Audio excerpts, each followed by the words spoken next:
Welcome everyone this evening, and it is my pleasure to present information about the city.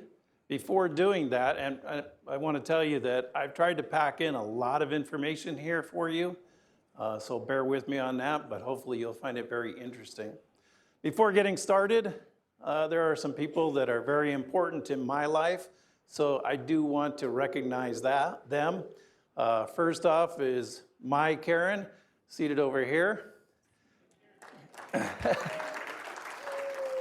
Additionally, my daughter, Cherise, my youngest granddaughter, Savannah. Samantha's up north. And then I have the real privilege of inviting up someone who is tremendously special to me. All the grandkids are, all four of them, all my daughters are. But I asked her if she would do the Pledge of Allegiance, and she said no. So I said, well, do you like getting gifts at Christmas? Yes. I said, well, how about doing the pledge? Well, I really don't want to. Well, I'm glad you're going to be doing it. So I want to have come up my own granddaughter, Tyler. So come on up, Tyler.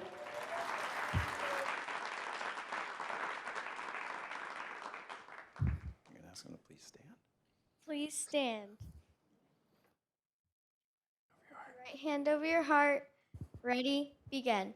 I pledge allegiance to the flag of the United States of America and to the republic for which it stands, one nation, under God, indivisible, with liberty and justice for all. Thank you.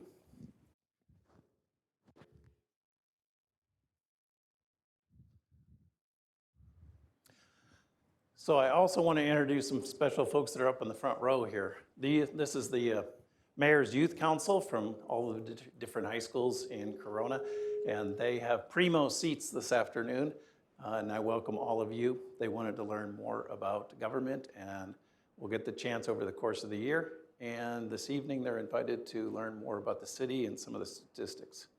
So let's go ahead and get started here.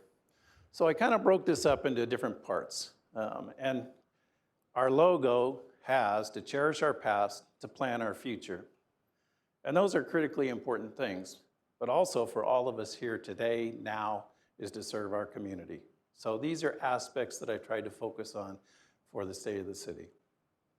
I do want to mention that I have 4 colleagues with me on city council, and we are working very well together.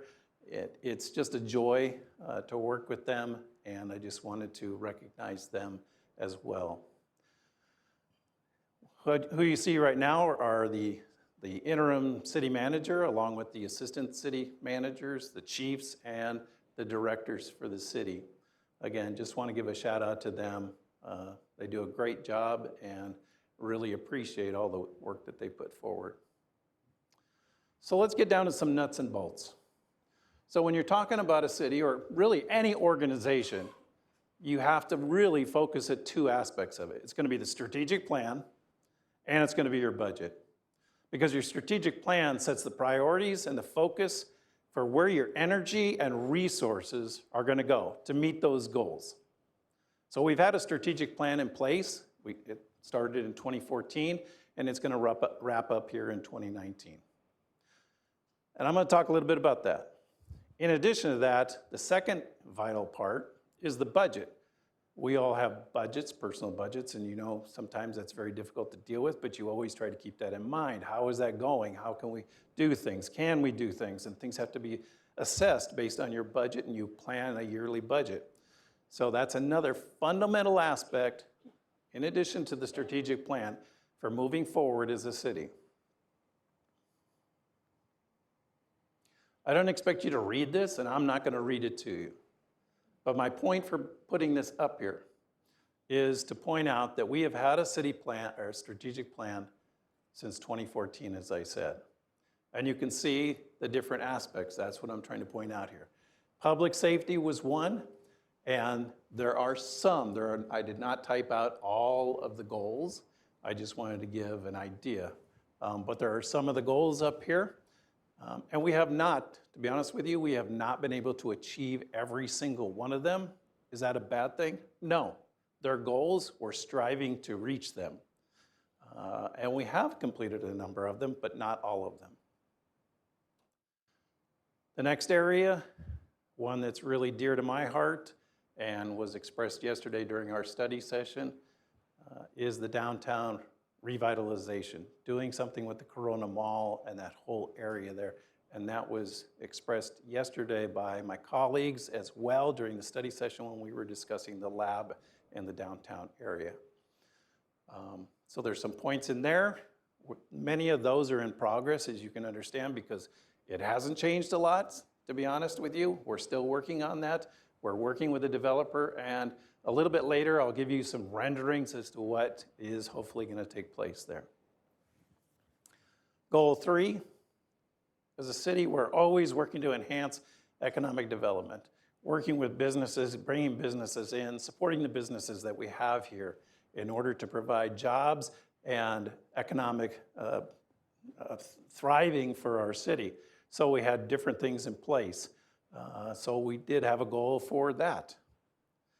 Engage in public and private partnerships so that we don't go it alone, that we actually team up with the private industry to work with us. And we are still trying to build those partnerships in order to make Corona a thriving, exciting, safe, wonderful location. So that's part of what we were doing there, engage in public-private partnerships.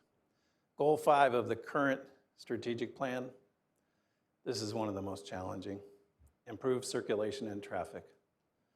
Now, I know you don't have any trouble getting around in the morning, in the afternoon, and the evening. It's probably really easy for you.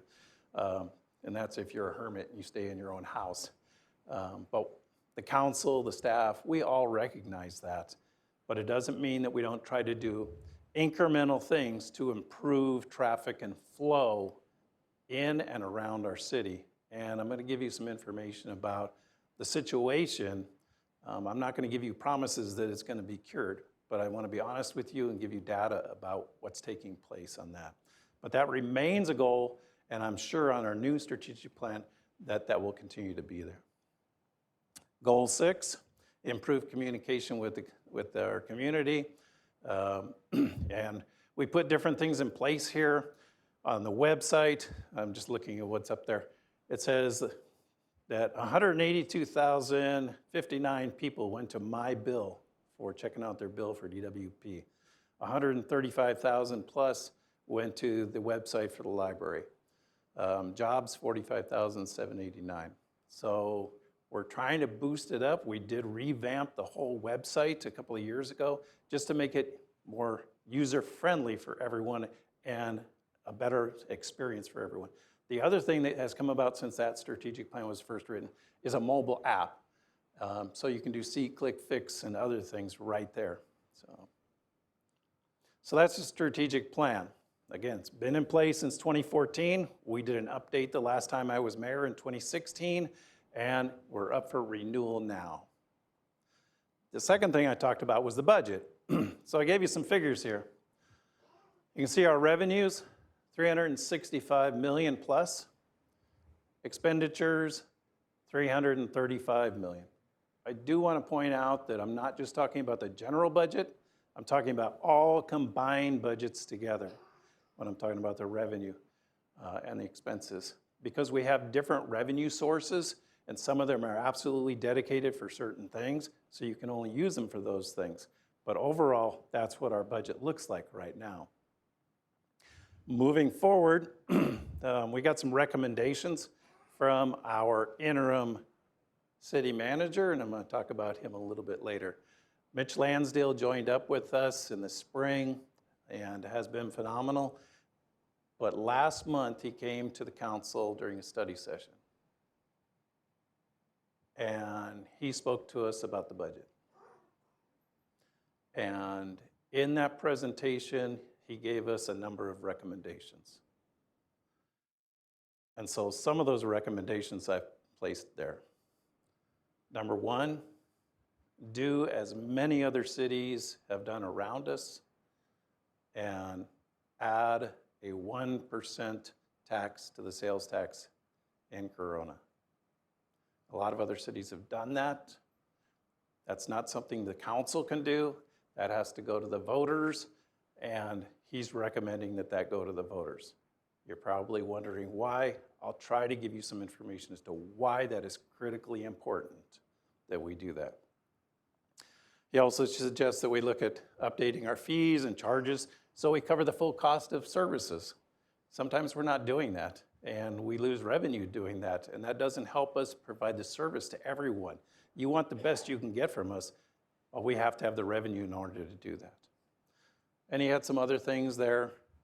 I think one that's really interesting is that for people coming in with plans, whether it's for your house or a development, that you could have the possibility of coming in and paying a little extra more, and you get the same person working with you every single time through the path.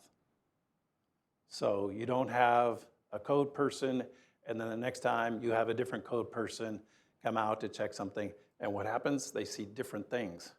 And then you fix it up again, and then a different person comes. And I'm not saying any of these people are wrong. No, they're just doing their job. But for consistency's sake and for your peace of mind and for it to be as quickly and painless for people, having that opportunity could be critically important.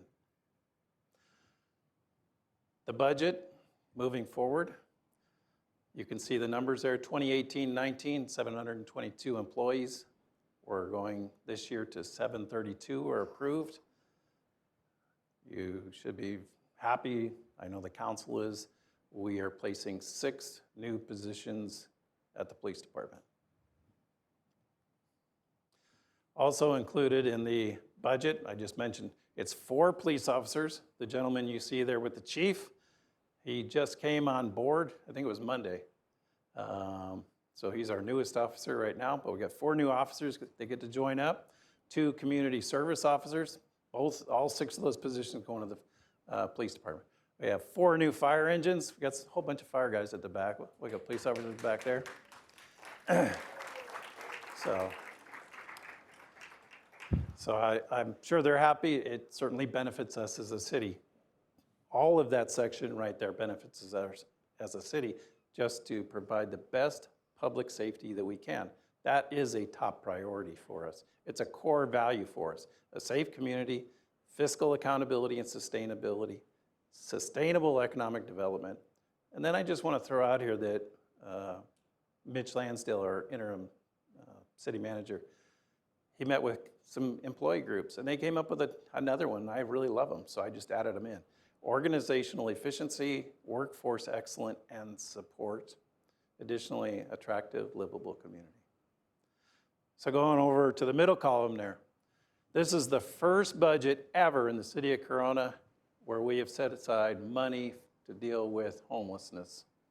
And we have set aside $1 million in order to begin the process of trying to do something in this realm. If you've been watching the news, you know darn well, as I do, that there is not an immediate solution. $1 million doesn't take care of the situation immediately, but it's a start for us, and I'm going to talk a little bit about the other things we're doing here for the city, but we allocated $1 million. I talked about the strategic plan. We're going to update that with a consultant. We're working on that.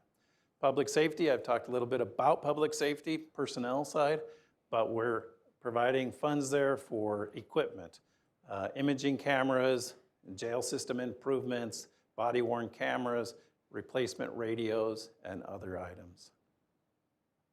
Continuing on, new programs at the library, additional baseball, softball, infield maintenance, a kids club, other schools have it, kids club at Lincoln School, the American Disabilities Act upgrades.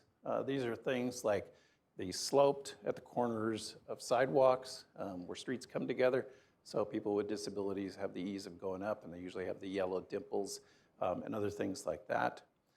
Expansion of youth services. I know there's a lot of folks that enjoy, especially kids, getting the opportunity to do programs through our fantastic library and recreation services program.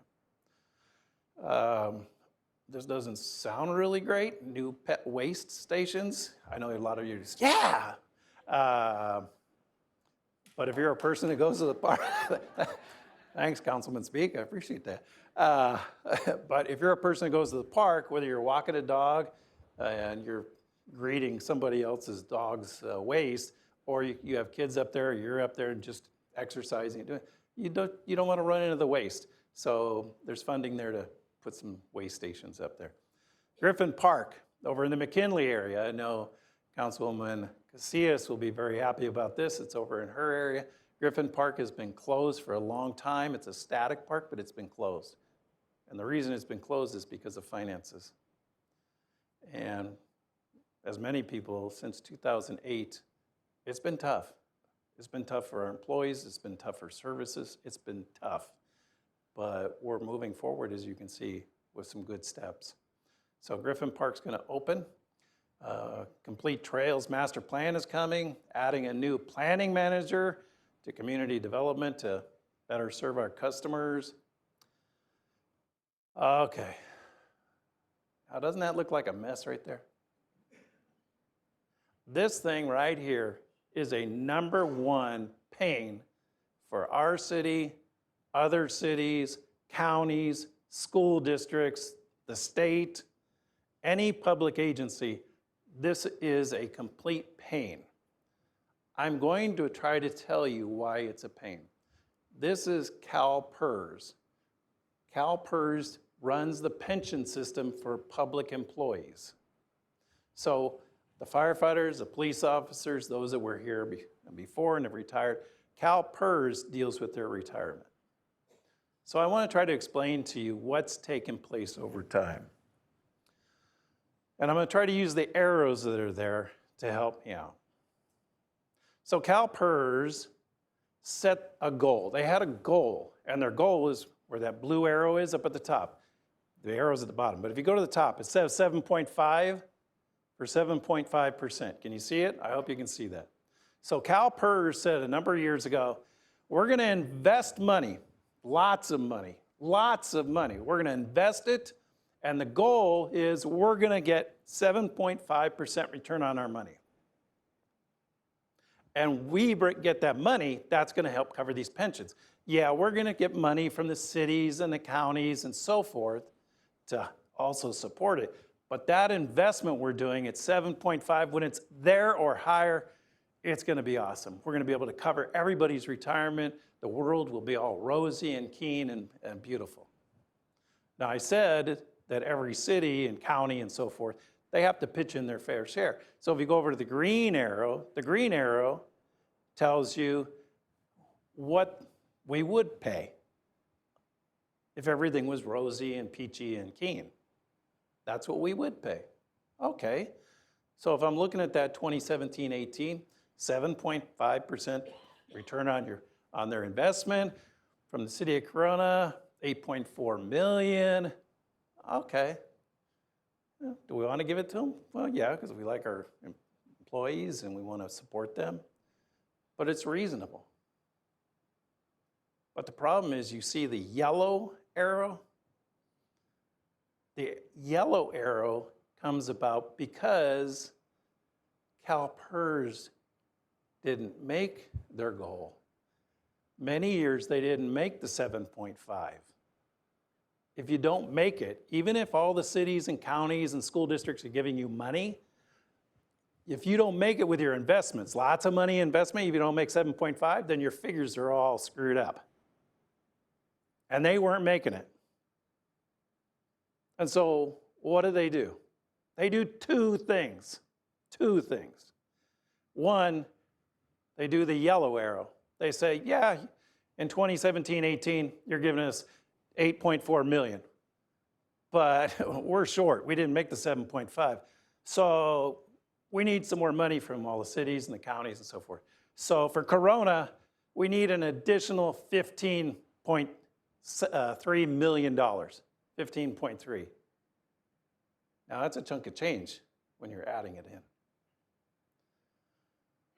That's the first thing. They started charging, billing, mandatory billing for cities, counties, school districts, and other public agencies. That's the first thing they did. And if you didn't pay it, like some cities didn't, Then they shut down the retirement payments to their retirees until you started paying. So that was the first thing. The second thing they did is if you can't reach a goal, it's like, okay, I'll just say it's me. So let's say I decide I'm going to set a goal of running around the block Monday through Friday. I'm going to run around the block, yeah. But first week, second week, I do great. Week 3 comes, I got to take Tyler because she wants to go to something. I got to take her there. So I take her. Then my Karen wants to go somewhere one night. Okay, I'm just not making 5 nights a week. So it's just not working out for me. So I can't. I'm up here at 5 nights a week. I can't make my goal. What do? I don't want to feel bad. I'm going to move it down to 4 nights a week. Yeah, just move it down. Now I'm feeling much better. Well, so that's what CalPERS did. CalPERS says, we're not making the 7.5. I don't think we're going to make the 7.5. So let's start lowering it. So if you look at 2018-19, see it says 7.375. And then this year, where the red arrow is going across, it says 7.25. And then you see below that, it says 7%. So they set the bar for them lower. That reduces, I'll be honest with you, criticism to them. But they're still not making their goal. But that's what CalPERS has done. So what I'm trying to point out here is CalPERS, yes, they set a goal for themselves, blue arrow, green arrow. They allocated how much money that Corona, as all other cities, had to provide to them to support the pension program, in addition to their investments, which weren't making it. Then you go to the yellow, they're not making their goal. So the yellow is, well, we're gonna add another bill to you. And then you go to the red arrow, and then it says 23.8. And that's the total if you go across. So instead of 8.4, it's 23.8. And if you work your way down, you can see that that total is going up. The numbers on the far right side, the city decided we needed to do something. And so the council decided that we were going to try to start paying down some of that, because CalPERS also likes to make money off of interest. So if you don't pay the full amount, they charge you interest. So you see the $10.1 million, that was an additional payment. The $6 million, a couple of years, $4 million that we've been doing, we've got that going through 23, 24. And then we'll have to decide from there. But we're trying to take care of that unfunded liability. So I shrunk down that one graph I was just talking about. And up in the upper corner, you can see on the right-hand side, these are the actual figures for CalPERS. The line that you see, the horizontal line, is 0. And you can see that one year they did really a terrible job.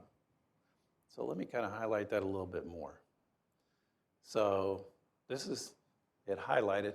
The second line, the one above the dates there, the years, that's basically the 7.5. So that gives you a visual of what their goal was. So you can see in 2007, hey, they beat it. 2008, nope. 2009, they lost approximately 22% of all their investments. That is huge. 2010, 11, they're doing pretty good. 2012, it's down. 13 and 14, they're up. Since then, they've been down. They have not been making their mark. This is a terrible situation for the city of Corona. You see the figures that we're being charged to cover, and it is really difficult for us to provide services, to keep paying our quality employees what they deserve in benefits and salary, to get them equipment that they need. And like our officers and our firefighters at the back, they have really struggled. And I appreciate every single one of you, and I know it has not been easy. and they have sacrificed, but we have to do something about that. And I said before, Mitch, our city manager, said we need to go for a 1% sales tax hike just to handle the situation. You look at that green line that I put in there. Back in 2012-13, with what CalPERS charges, just the regular, plus the add-on, it was 15.6.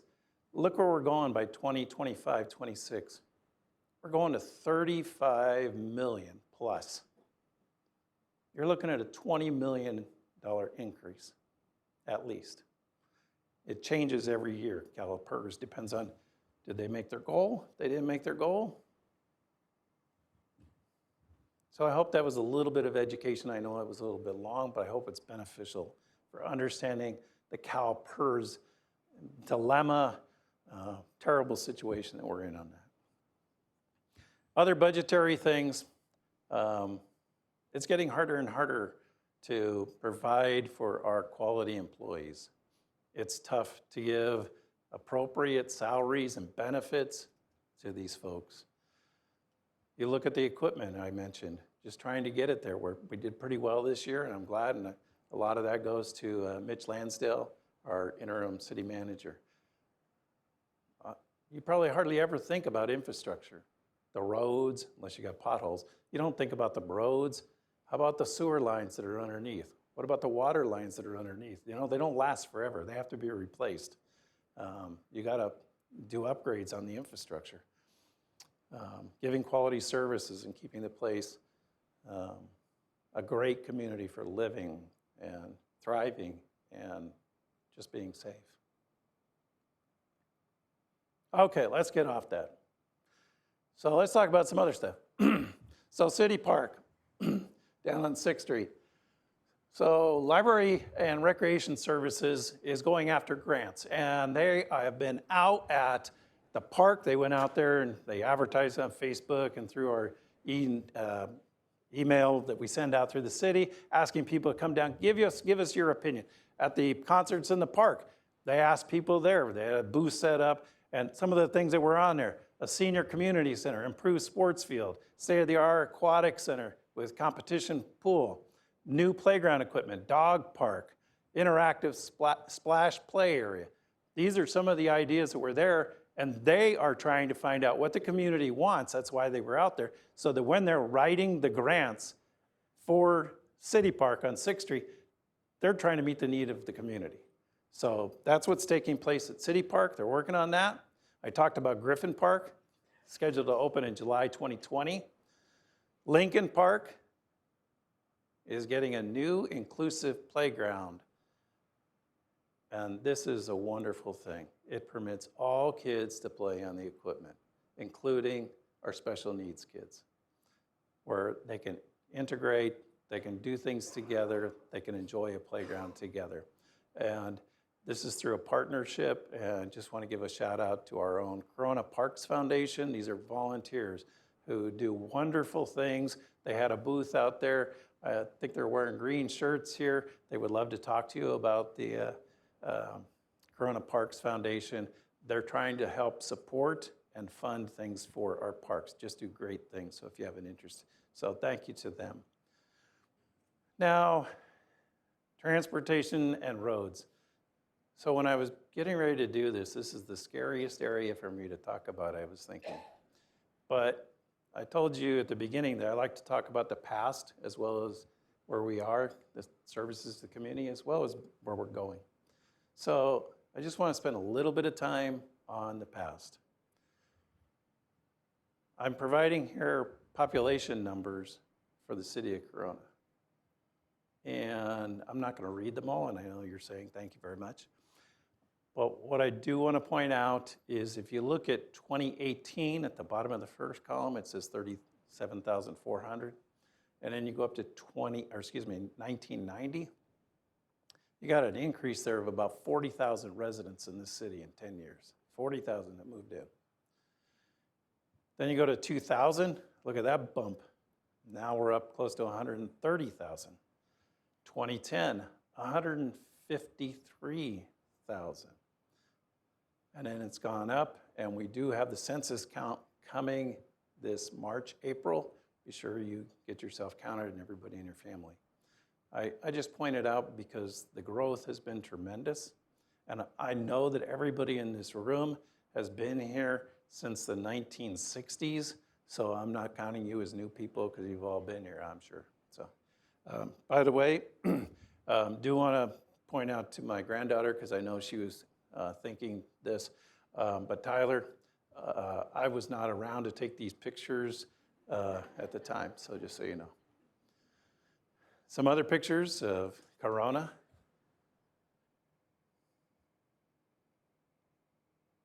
Kind of neat to look at the old times.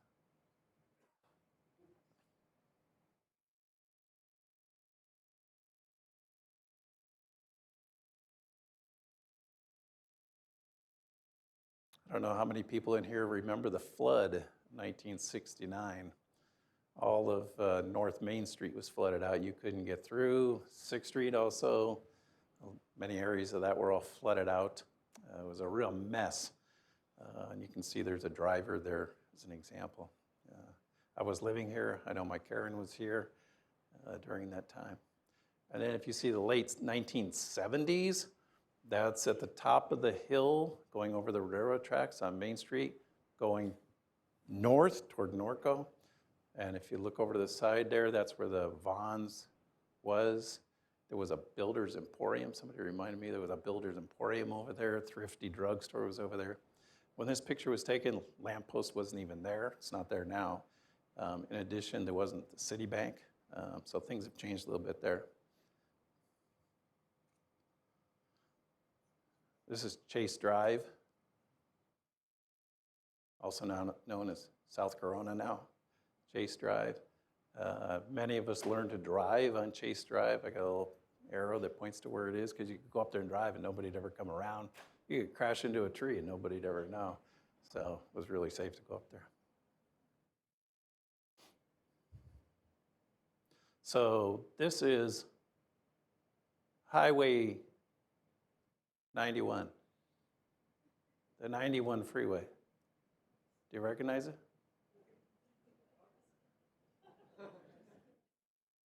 Well, it's not really the 91 freeway. It was the way to get to Orange County. We didn't have a 91 freeway.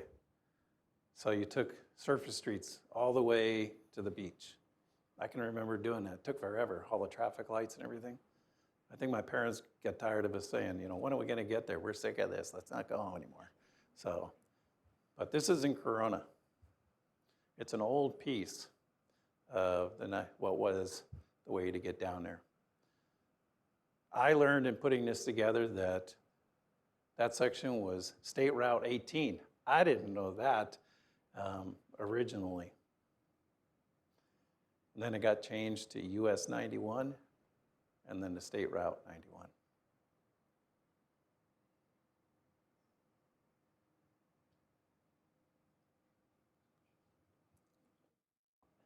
So going on with the freeways, let's look at some of the projects because I know you're interested in that. I want to point out, it's important that you know this too, that the freeway projects are not the City of Corona's projects.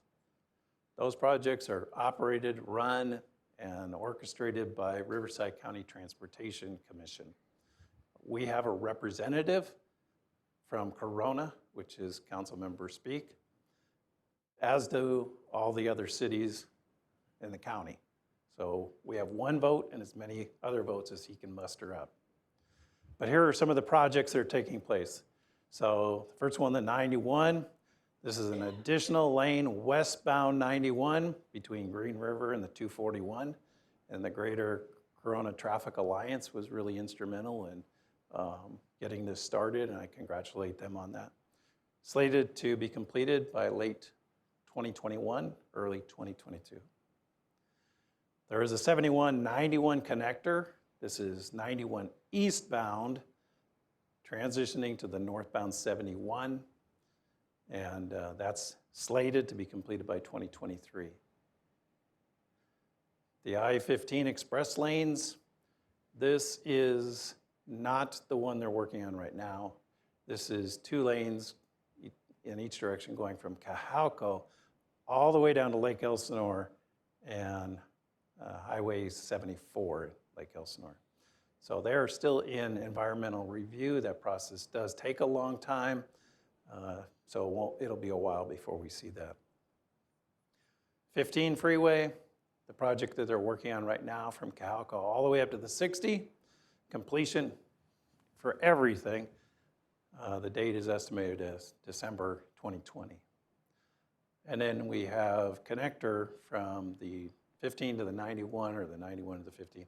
So you'll have a connector from the 91 express lanes with the 15 express lanes north, because right now you can go south, but to go north, that'll be completed in June 2023.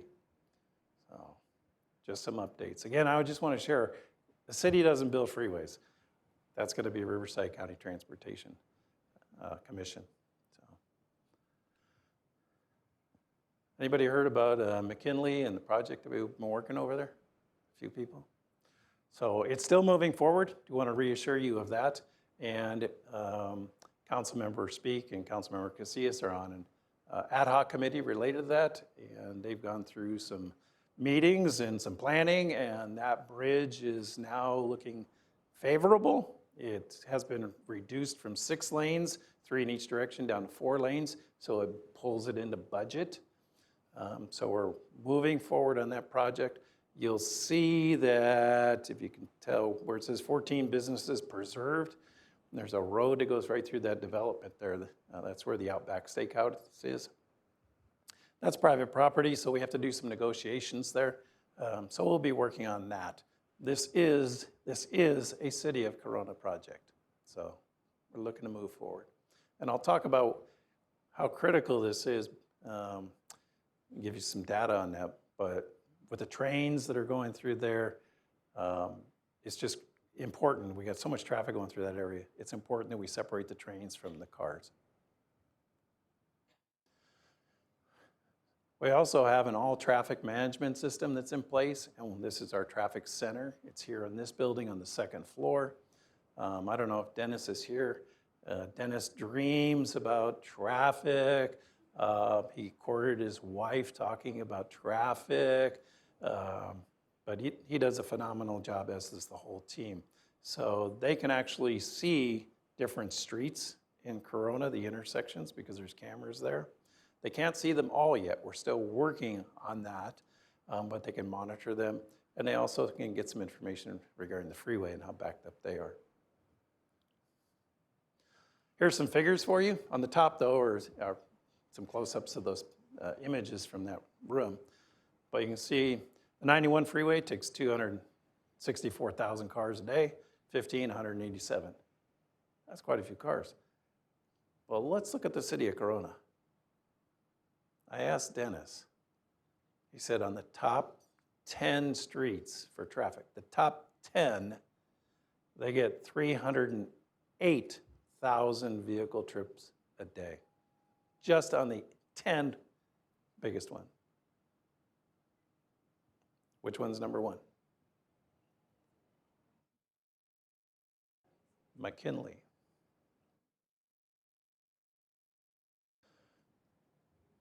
So, we're talking about traffic here. We're talking about the RCTC, Riverside Transportation Commission. We're talking about our traffic management center, what we're trying to do, what we're trying to expand and fix and so forth. But I wanted to give you, I wanted to give you some more information. I put the population, it's back up there on the right-hand side. But some of us, 2 weeks ago, we went to meet up with foreign dignitaries. They were looking to do some economic development stuff. So we went over to meet with them. And we gave our presentation. And then these other cities were presenting, so I was listening. And Eastville says they have 55,000 residential units to go up. Paris has several thousand. Downtown, only the downtown Riverside, 2,000 units still to go up. Menifee, 34 residential developments. I didn't say a unit, I said a development. And that doesn't even take into account because they weren't there. Jurupa Valley, Rancho Cucamonga, County of Riverside, going south and so forth. The rest of Riverside, Lake Elsinore, Wildemar, Menifee, and Temecula. If you just take those ones at the top and think about where are those people going to work? Are some of them going to take the funnel through Corona to get to Orange County? Absolutely. Absolutely. We can't even build freeways fast enough to deal with that. And that's something that every person in Corona should know. We can do everything humanly possible, but to be honest with you, with all this growth that's going on around us, and there's one road to get to Orange County, unless you go down to the 74 in Lake Elsinore, it's going to be tough.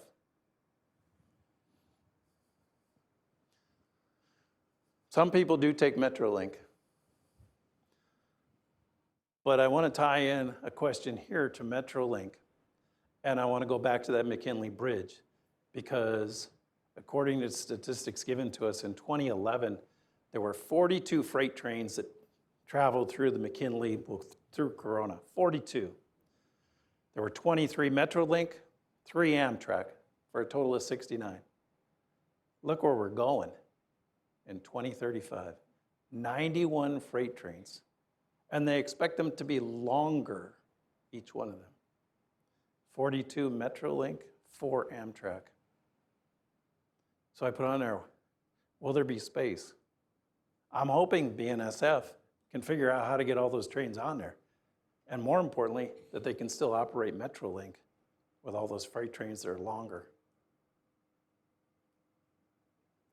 I've always wondered why we never went to a monorail system. Never did it. Never even thought about it, I don't think.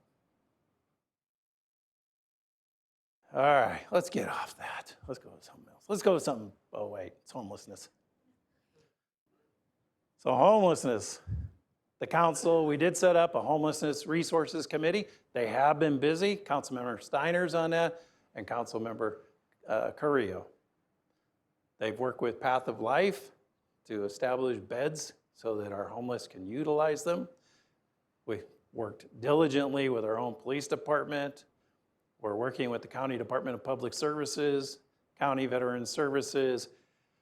I'm skipping down to the CityNet. We hired them. We're working diligently with them. They give us updates frequently. And as I said, we added $1 million for the first time to the budget to help with this situation. But the one that I skipped is the most critical, the partnerships. Corona cannot do this alone. It's just not possible. We've got to partner up with the county. We've got to look at partnering with another city or cities. And we have to be sure we have all the public agencies with us as well. And that committee is doing that. They're reaching out to all of these organizations to put it together. We have to build the partnerships so we can then put together the program and then figure out where it's going to be. And the committee is working diligently with the rest of us on council and staff to do just that. Is it going to be overnight? Heck no. But I'm just telling you that we are working on it. We also have workforce housing. There are many people in our community, they work hard, but paying a rent is extremely difficult. It's expensive to live in Corona. It's expensive to live in Southern California. So there's workforce housing. And that's to help these folks find housing that's at a more reasonable rate.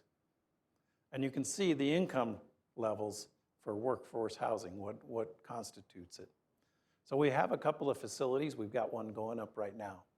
But there is still a waiting list of 400 people waiting for workforce housing. So while we tend to think about everybody lives like we do, there are a lot of people that don't. They struggle, but they're not homeless.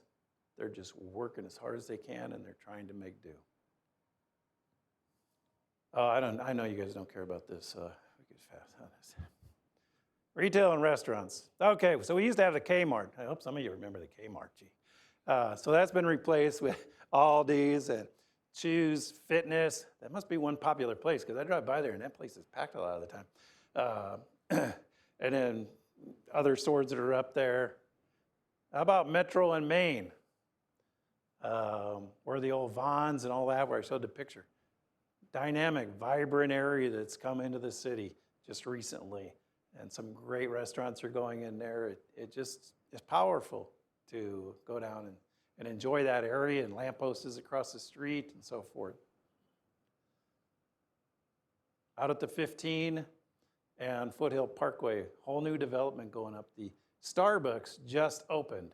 It just opened. Just because we need 15 Starbucks. But you can see what they're getting in at that location. They're building out everything. There will be a new hotel going in there, but that's not slated yet. So there's nobody selected for that. You see a rendering at the top. New development coming in for us. Lazy Dog. So the picture up in the upper left, I drove over there yesterday. I went beyond the fence, took a picture, got yelled at. What are you doing on here? You don't have a hard hat. I got a hard head. But anyway, they didn't care. So I took off. But you can see some of the renderings of other locations. So that's coming out at McKinley, where the old claim jumper was. I can see Councilwoman Casillas is smiling over there. Radford Marketplace is coming. This is over at Cajalco in the 15, where the new homes development is going. This is a whole new retail restaurant location that is slated for that area as well. This is at Dos Lagos, and I'm going to give you a point of reference. It's where the mall actually is, the Dos Lagos part.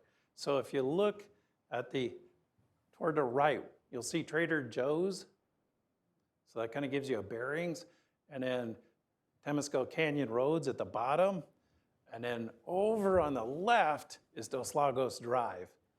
So if you kind of have your bearings, this is a new retail facility coming in, restaurants, and retail, as I said, and a hotel. And the hotel is signed on. It's Home to Suites by Hilton will be coming in there. The way I laid this out, you can't really tell, but the road that is going toward the top of that rendering, that will connect in to the rest of Dos Lagos, the middle of the shops there. I thought you might be interested in some statistics. I'm going to spare you, and I'm not going to read them to you. I'm going to give you a chance to take a look at them.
So I hope some of those were interesting to you. So moving forward, where are we going? What do I see as the direction? Does this look familiar? It was like slide 3. I talked about the strategic plan. It sets the priorities. It tells us where we're going. It gives us focus and resources. I talked about the budget. You can't go forward if you don't remember what's in your strategic plan, or you rewrite it and you don't follow your budget and plan. So I have to bring us back to the suggestions made by our city manager, And those have to be a focus, including the 1% sales tax. We have to sustain ourselves to be able to pay for public safety, to pay for the other services, to cover CalPERS, as I've explained it to you. That's going to be something that we've got to focus on. So these items will be there. These are other things that are certainly a focus, and I've talked about some of these. Jobs growth is obviously going to be there. Family and senior citizen activities, really important to me. Fiscal stability. Infrastructure.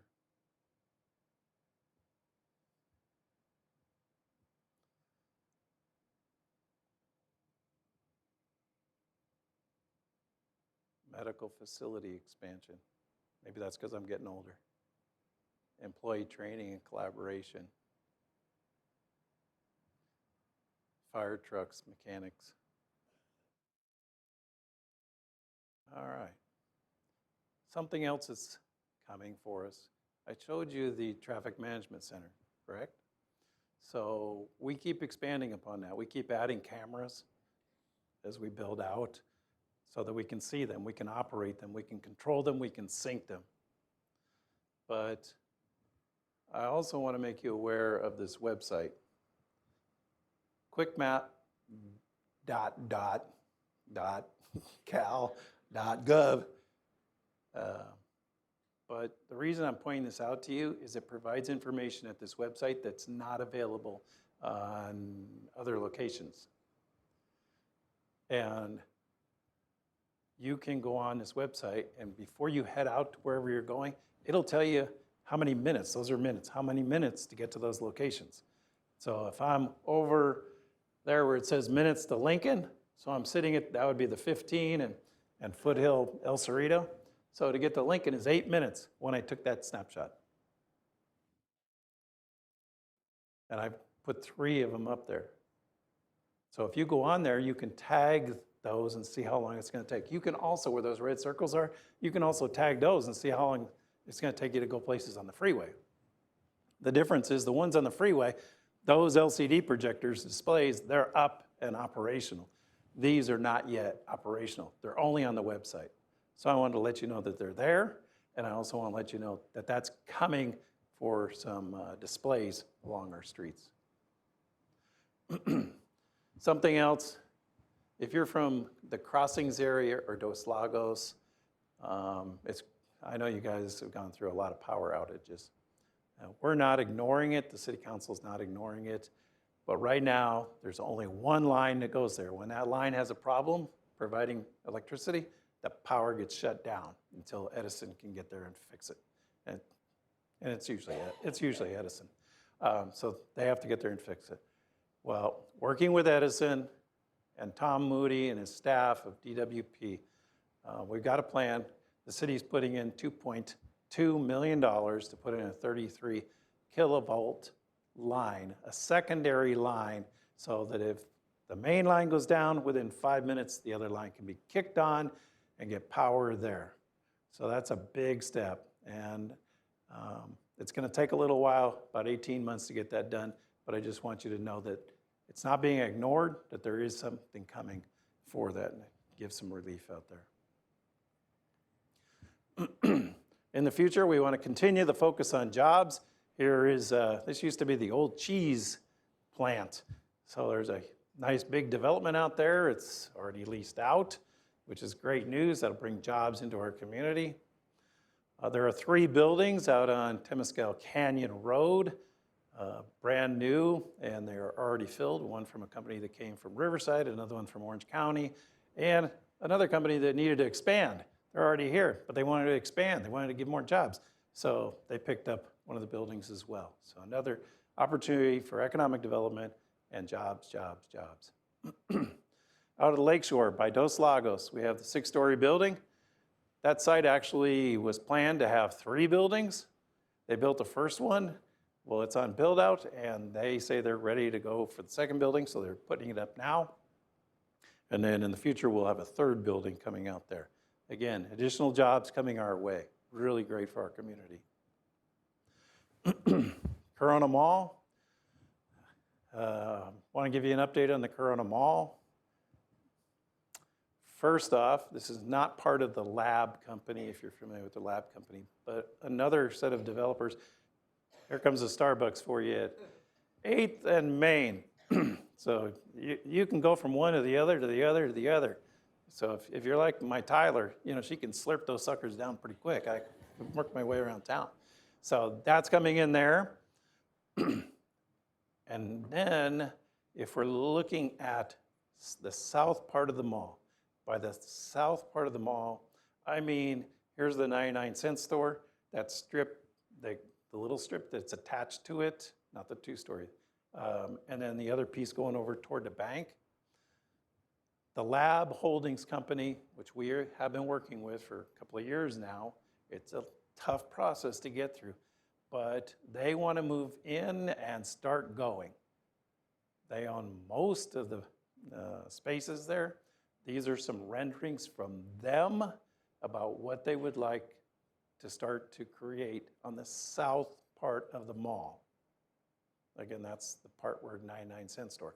They're not touching the 99-cent store because they don't own it. But these are some renderings. If you've been to the Packing House, they have some very dynamic ideas. And if you have not been to the Packing House, I strongly suggest that you go there and take a look. You'll just find out how much creativity they have. Also, in talking with one of them a couple of weeks ago, and yesterday during our study session, they're already looking outside the mall area for potential future growth for their company. They're looking at calling the south area rest area, just so people can come, they can relax, revive, and so forth. And they even mentioned yesterday where the theater was that they're thinking about putting in a jazz place in there. So this is the north portion of the mall, and they own around 51% of the spaces there, which makes it a real challenge when you don't own the whole thing. You only own 51%. But they are working forward on this, and they have ideas. Their working name is Union, and they are considering putting some shade structure over the center part of the mall so that becomes an entertainment, it becomes alive. They can bring in, if you've been to the Packing House, you'll know, places to eat and things for kids to do. So I'm really excited about this group. Another rendering here for them. And that one down there in the lower right kind of highlights that portion that they're talking about putting a shade type structure, wood or something else. Here's another one, another idea that they have for that area. Doesn't that feel good? It feels great. I'm just saying, yeah, do it. Let's get on with it. But it's not easy. But we're stepping forward. Continuing with the downtown, expanding healthcare for Corona and jobs. We expanded the Corona Regional Medical Center. The emergency room is much, much, much larger. And then on the lower portion there, you can see that the hospital is the blue portion, but then the yellow, we're getting 2 new medical buildings coming in. And one of those is already signed. It's the City of Hope for cancer treatment. It'll be so nice to have that in town. At the top there is a rendering of that City of Hope building to come in. But focusing still on the downtown, just in the last 2 years, we've had a couple of new medical buildings come in right across the street. Really a great sign for the city of Corona to expand our medical and to have it at downtown. I do also want to highlight that the Riverside University Health System, they're up on the south part of Main Street, but again, new facilities, doing great things for medical in our community and providing jobs. All right, city manager. I've been saying that we have an interim city manager, Mitch Lansdale, and we are in the process of hiring a regular full-time city manager. We put it out, and the application period ended in August, at the end of August. The vice mayor and myself, we were the ad hoc committee, and we looked at applications. We met with the recruiter, and then we have interviews coming up in the next couple of weeks. All the council will be interviewing some of the candidates there, and then we'll be moving forward to select somebody for a permanent city manager. So that is coming.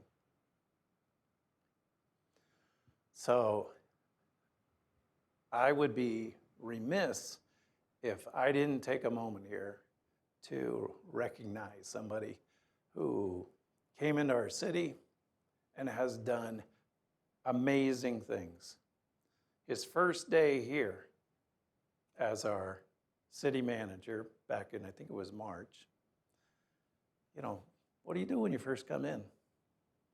He heads over to finance, meets up with our assistant city manager for finance, Carrie Eden, and sits down with her for 6 hours going through the budget, page by page by page, penny, nickel, dime, checking out the whole thing. I think that's pretty incredible. It's amazing. And we had a budget that was going to be due right there at the end of June. And he switched the terminology. The terminology changed from the city's budget to this is my budget. So he became personally invested. He found out where the money's going. He made suggestions. He made improvements. And it was his budget. And that's just one example of the amazing things he's done. So, Mitch, stand up.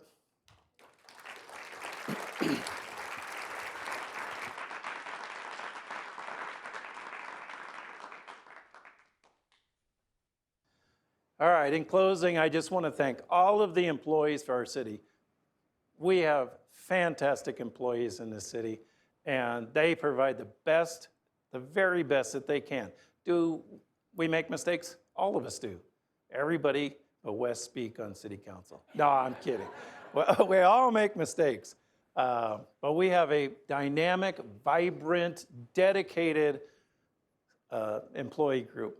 And I'm proud of every single one of them. And I just want to thank them publicly for all they do. Also, yes.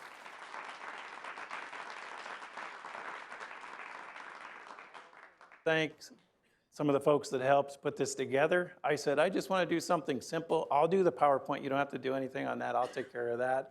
Maybe put the flags there and whatever, and that'll be good.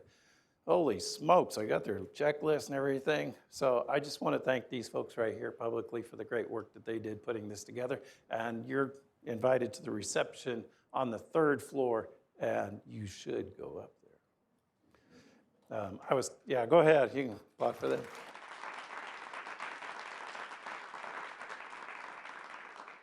I was telling a unity meeting today about the state of the city, and I said the state of the city, well, the nonprofits will start at 5, and the state of the city at 6:30, and then immediately following will be a reception. There'll be some food, some beverages, and wine and beer. And one of the ladies goes, "There's going to be wine? I need wine. I need wine." Yeah, well, we're going to have wine. I said, and she goes, "Well, I'm glad. I really need wine." I said, "If you want to come at like 7:15 and just go to the wine, I'm okay with it." So. I also want to thank all of our sponsors. You can see them listed there: Miguel's, Walmart, Nothing But Cakes, Dunkin' Donuts. Jim Dorsey's taking pictures right here. Thank you, Jim. Western Riverside Council of Governments. It's like Riverside Council of Transportation Commission. Just does different things. There's a rep from every city, and I'm on that. So I thank them for their financial contribution. With that, I thank you for coming this evening. This will be online tomorrow, the PowerPoint as well as the presentation. Feel free, please come upstairs to the 3rd floor, and just remember, don't ask us any questions. No, kidding. Thank you, everyone.